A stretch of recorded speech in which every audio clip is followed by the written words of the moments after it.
Back to the farm. It's been a while since I've done any YouTube videos, stuff like that, and did any updates and stuff like that. So I thought maybe I'd do a little update video, let you know what I got going on around here and why maybe I haven't been doing some YouTube videos lately and some stuff like that. But right now, I got to change water in the high tunnel. I'll be right back. All right, so here I am in the high tunnel. Thought I'd give you guys a look around. I did a magnesium video earlier. I had that posted at one point, maybe before this video.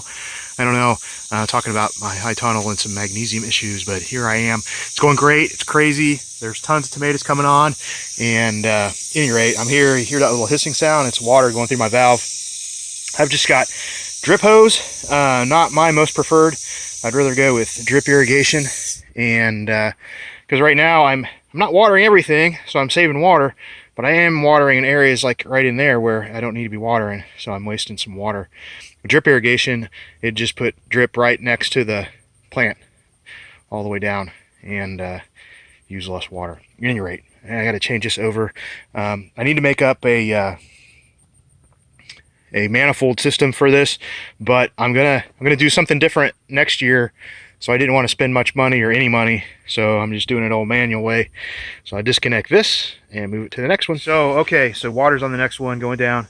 It's a little time consuming because I've got 7 rows and I water them one at a time, 20 minutes each. So usually a little later in the day to start that, but I wanted to get that Epsom salt or magnesium sulfate watered in, and then I'll probably just come back and do the others anyway tomorrow.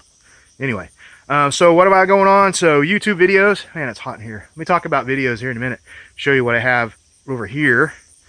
Just real quick, high tunnel stuff.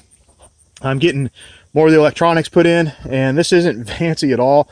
I've got a buddy that's got electrical stuff, and he's an electrician, so he usually has extras, and so going to try and get some stuff off him to pretty all this stuff up. This is all the wiring in, just sort of temporary to get it going. This is the thermostat for the fans, the inhalation and exhalation fans on the end walls. This is a thermostat for the blower for the furnace that I got put in. Wood furnace. Well, not really a furnace. Barrel stove. There you go. I had this barrel stove over in the high tunnel. Over in the greenhouse. So it's now being employed in here because had all these tomatoes, and man, I don't want to lose them when it gets too cold. So hopefully this will help me keep them for a little bit longer. I'm gonna have to feed it with a lot of wood. Anyway, I do a whole video about that, so we'll let that stand for now. But yeah, so high tunnel's doing really good on tomatoes. Some peppers over there, got some sweet peas there. I planted some broccoli and stuff, but it's not coming along very well. Got a lot of problem with onions. I'm gonna do a video about the onions I got in here, wild onions or garlic. So yeah, outside a little cooler out here. So rare 80 something degree day, 80 degree day in the middle of October here in Indiana. So enjoying the sunshine, enjoying the warmth. And we had a killer freeze the other day, last week I think. So all the stuff outside is done for and gone, if not already. Let me see, turn you guys around here for a second, show you.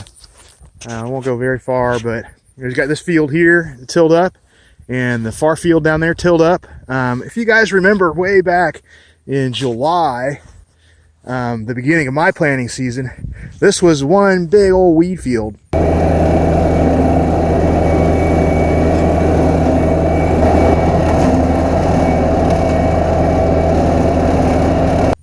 And so this is what now it's turned into. This collie corn. I think it crossed with my corn that I had over there, so it didn't really turn out the way I wanted. Broom corn didn't do too bad. Got that going.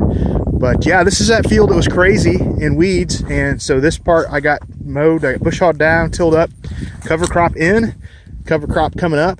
Down there, the cover crop I got in ahead of time, it's coming up. I got rye and hairy vetch, a 75-25 mix, 75% rye, 25% hairy vetch.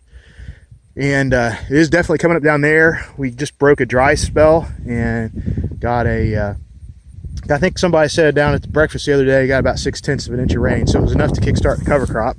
And then this, I won't walk y'all down there, but this goes all the way down to that tree line down there at the other fence line down the hill a little bit. And over on that side, the soil was a lot more compact. So I put in some radish, some jackhammer radish or daikon radish. It'll grow 4 or 5, maybe even 6 feet deep into the ground, and then it'll frost kill, or it won't frost kill, it'll freeze kill at 25 degrees, and then it'll just rot. So I'm hoping it gets its start before we get 25 degrees and sort of breaks up that soil. Pretty interesting method of doing some soil conservation there. All this stuff needs bush hogged and tilled up and rye put in. Got garlic in, doing good. So what have I been up to? Gosh, just all this stuff still.